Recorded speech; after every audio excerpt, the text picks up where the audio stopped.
Imaginez des animaux qui escaladent sans effort des falaises presque verticales. Ils vivent dans les montagnes, là où peu d'humains s'aventurent. Ces maîtres de la survie naviguent sur les rochers et la neige avec une habileté étonnante. Leur vie est une lutte constante pour la nourriture et le territoire. Non seulement ils survivent dans les rudes conditions de la montagne, mais ils prospèrent là où d'autres ne peuvent même pas marcher. Qui est cet alpiniste remarquable?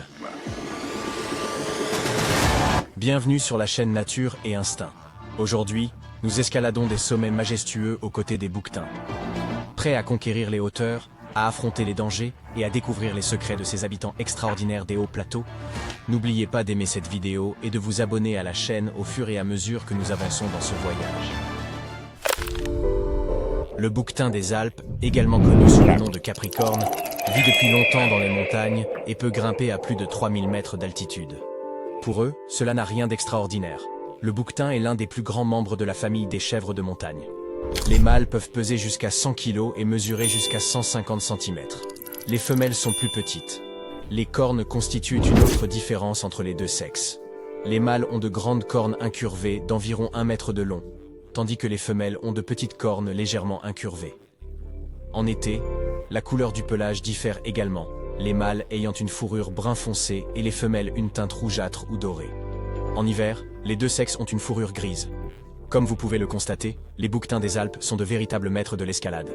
Leur corps aplati latéralement leur permet de se rapprocher de la roche, et leurs sabots fendus peuvent s'agripper à n'importe quelle corniche. En outre, la partie interne de leurs sabots est très souple, ce qui leur permet de s'accrocher encore plus au terrain. La partie extérieure, en revanche, est dure, ce qui permet aux bouquetins de s'agripper au moindre saillie. Les bouquetins ont également des muscles très forts et des réflexes rapides, ce qui leur permet de trouver instantanément des points d'appui dans des situations dangereuses. Grâce à ces avantages, ils peuvent gravir les pentes rapidement et sans crainte. Si le chemin vers l'avant est bloqué, ils sautent le long du rocher, poussant jusqu'à ce qu'ils trouvent un pied stable. Il est intéressant de noter qu'ils peuvent sauter de plusieurs mètres vers le bas et même plus loin à l'horizontale, presque sans élan. Les adultes comme les jeunes peuvent réaliser ces exploits. Dans les régions où vit le bouquetin des Alpes, seuls des arbustes clairsemés et de l'herbe sèche poussent. Les conditions s'aggravent lorsque tout est recouvert de neige, ce qui oblige les bouquetins à creuser pour trouver de la nourriture avec leurs sabots. Compte tenu de leur maigre régime alimentaire, leurs capacités sont encore plus étonnantes. Les bouquetins sont généralement actifs pendant la journée et se reposent en altitude la nuit, choisissant les endroits les plus sûrs. Le matin, ils parcourent lentement les pentes à la recherche de nourriture. Lorsqu'il fait chaud, ils restent près de la neige, et pendant les tempêtes et le froid, ils se rassemblent en groupes serrés. Le bouquetin des Alpes est un animal très prudent.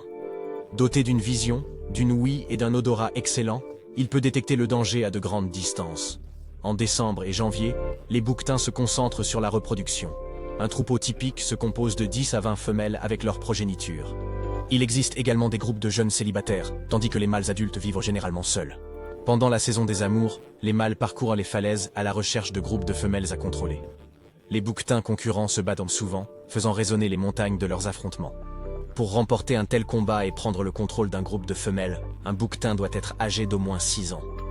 Pendant le combat, le bouquetin se dresse sur ses pattes arrière et bondit sur son adversaire de toute sa force.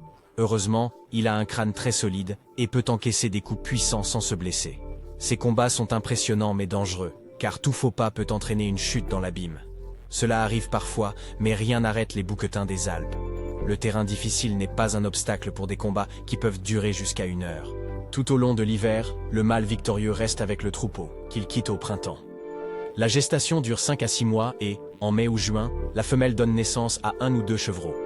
Le premier jour de sa vie, un jeune bouquetin peut se tenir sur ses pattes. La mère l'allaite pendant environ 12 mois.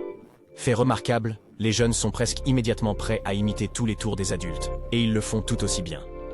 La mère ne leur montre que les chemins les plus faciles. Pour réaliser ces acrobaties, les bouquetins ont besoin de minéraux qui manquent dans l'herbe. C'est pourquoi, chaque fois que cela est possible, ils cherchent à reconstituer ces minéraux. Dans les Alpes italiennes, il existe un barrage de 50 mètres de haut très apprécié des bouquetins. Les adultes et les jeunes escaladent sa paroi abrupte à de grandes hauteurs pour lécher le sel incrusté dans les rochers. Ce sel est indispensable à leur système nerveux et à leur coordination. En ce qui concerne les prédateurs, les aigles royaux harcèlent souvent les jeunes bouquetins. Parfois, les oiseaux y parviennent. Cependant, les bouquetins restent en mouvement et déjouent les plans de leurs ennemis. Les avalanches de neige représentent une menace encore plus grande, faisant plus de victimes que tous les prédateurs réunis. En général, les bouquetins vivent jusqu'à 20 ans. Autrefois, les Européens pensaient que les sabots, la fourrure, les cornes et même les excréments des bouquetins des Alpes avaient des propriétés médicinales.